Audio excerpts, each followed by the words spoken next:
And so I just wish this episode had fully committed to being a continuous narrative or being a procedural and not trying to do one and the other, because they're clearly not working together.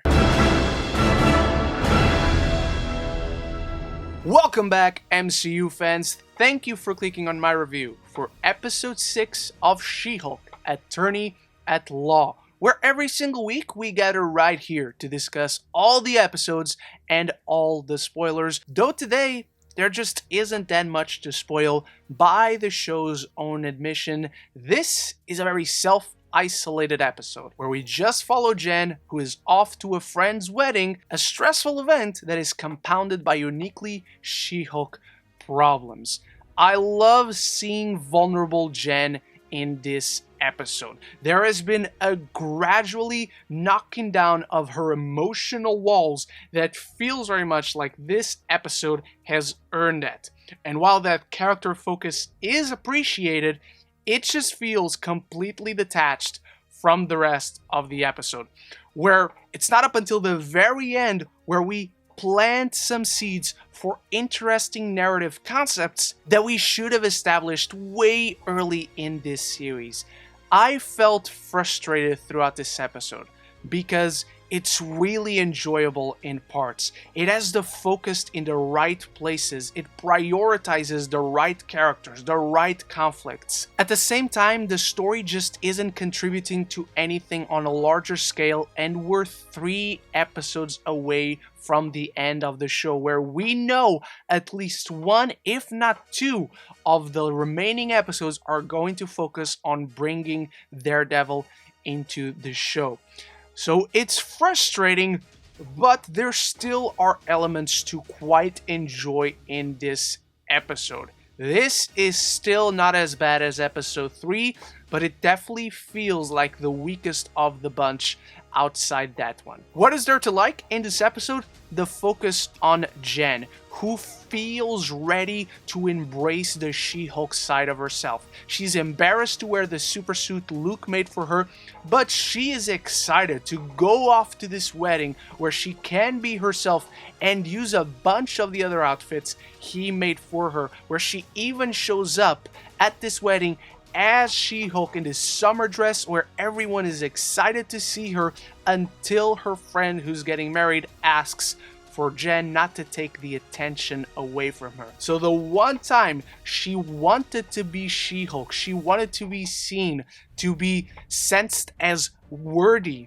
she is asked to be just Jen, which is the title of the episode, and really captures the compelling conflict in this. And not only is Jen asked to be just herself, once she embraces just being herself, she is asked to do chores, to clean up, to do laundry. Titania shows up as a guest who fully admits to be here just to knock her down, to try and embarrass her and ruining her public imagery, which eventually comes back to bite Titania in the ass, which offers comeuppance. There's a sense of satisfaction here because once Jen lets go of her emotional walls, she just lets herself be vulnerable. She strikes up a genuine chemistry-filled conversation with this friend of the groom. She gets drunk and dances around. She even calls Bruce, who is not answering the phone because he's out in space doing who knows where. Maybe he's making a little Hulk baby that we've heard is coming to the MCU. And it's just fascinating to see the growth in Jen, who in the first episode didn't want to listen to Bruce and the advice he had to give to her as a Hulk, and now she is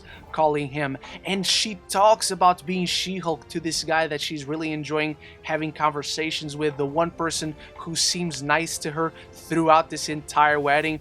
She speaks and sounds proud of being She-Hulk, which is a nice tie-in to the conversation she had last week with Mallory, where Mallory says she deserves better, she is better than this, and it's not up until Jen sees her worth that people around her will realize her worth as well. And once she's ready for this and Titania attacks, she is ready to retaliate, and the fight between the two takes over the wedding. A quick fight. I would have liked to see a little bit more of it, but Jen becomes She-Hulk, knocks Titania down, she slips on these ice cubes and destroys her veneers, and so Titania's public image is tarnished. It's all over social media. She is embarrassed and her pride is wounded, and She-Hulk is the talk of the town. Everyone is proud of her. Her friend is happy to see She-Hulk at her wedding, but most importantly, Jen is proud of herself.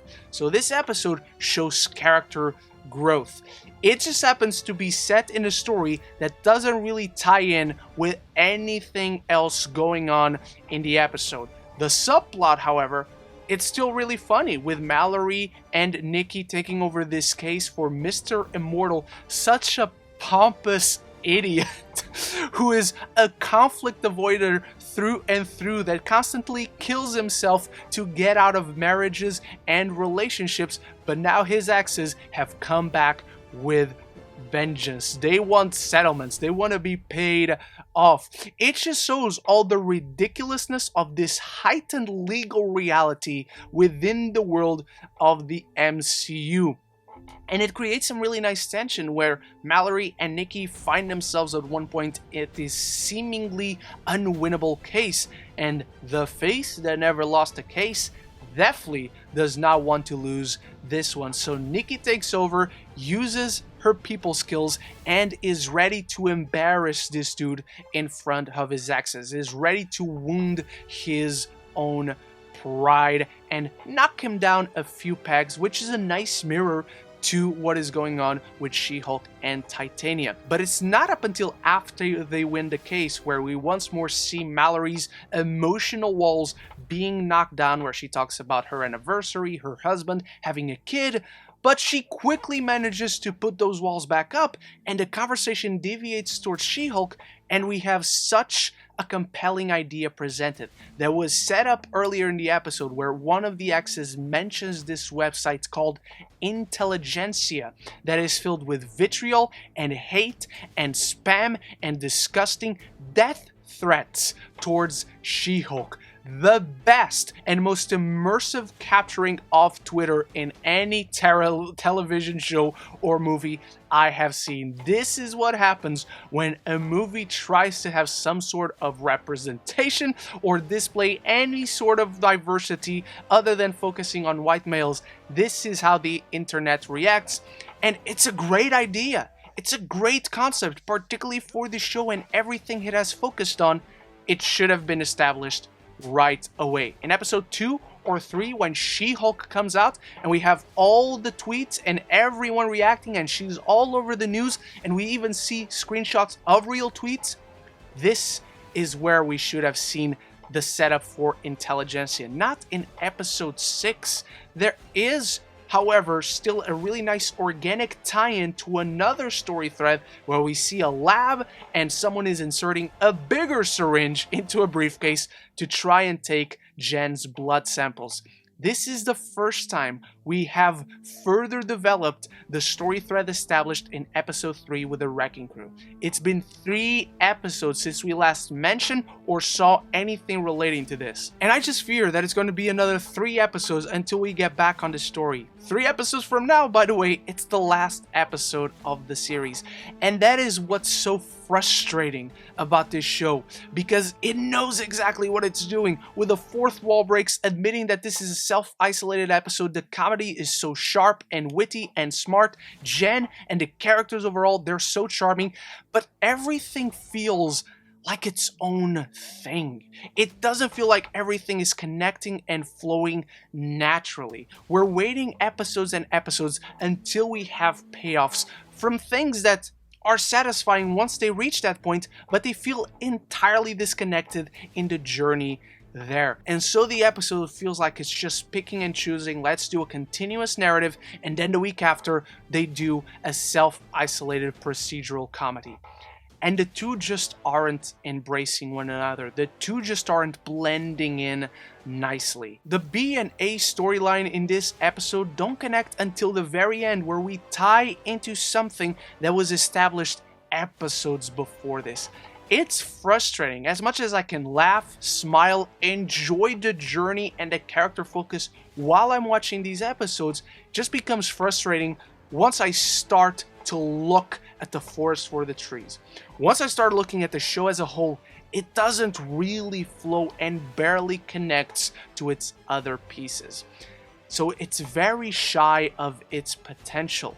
Furthermore, because it just feels like these stories connected to establish something that is going to be answered in upcoming episodes, it feels like nothing really was at stake here. I never doubted that She-Hulk was going to be Titania. I enjoy seeing Jen embracing this side of herself, but it feels like there's nothing to be emotionally invested in this particular episode.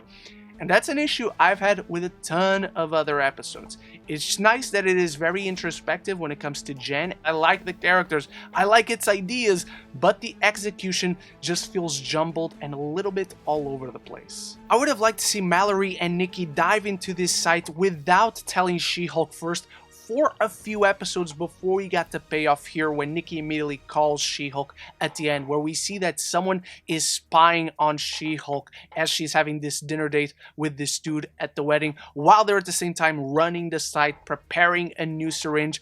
Who are they going to send next? Is it Abomination? Because we know She-Hulk is going to meet up with him at some point through the rest of the show. There are so many interesting, promising ideas, but we're in episode 6. We're 3 episodes from the end of this show. And so I just wish this episode had fully committed to being a continuous narrative or being a procedural and not trying to do one and the other, because they're clearly not working together. But quick, before I let you know my final thoughts on this week's She-Hulk, let me know what you make of this week's episode in the comments below. Is this your favorite, your least favorite? How do you rank all 6 episodes of She-Hulk Attorney at Law thus far? Anything and everything down there. And if you're enjoying the weekly She-Hulk reviews, if you're just enjoying this review, or if you just love movies and TV, this is the place to be. So consider clicking that subscribe button and you won't miss any future conversations on your favorite movies and TV. Just Jen offers a pleasant and small-scale character-focused story that is not bad at all in isolation, but it detracts from the overall journey in the context of the series. It doesn't meet the low standards of episode 3 whatsoever. There is a lot to be enjoyed here, and there's not even an awful post-credit scene to leave us off on a sour note. This ends up in a very promising place. Really nothing wrong with a self-isolated story, but this is entirely too low stakes and once more throws off the overall pacing of the show. Still, it managed to capture the charm of the characters and the quirky humor that has so been working for this series, with the fourth wall breaks and some really nice wedding action, but most importantly, vulnerable Jan Walters is what I want to see more of. Intelligentsia, though, desperately needed to be set up way before episode 6. Here's hoping they can stick the landing.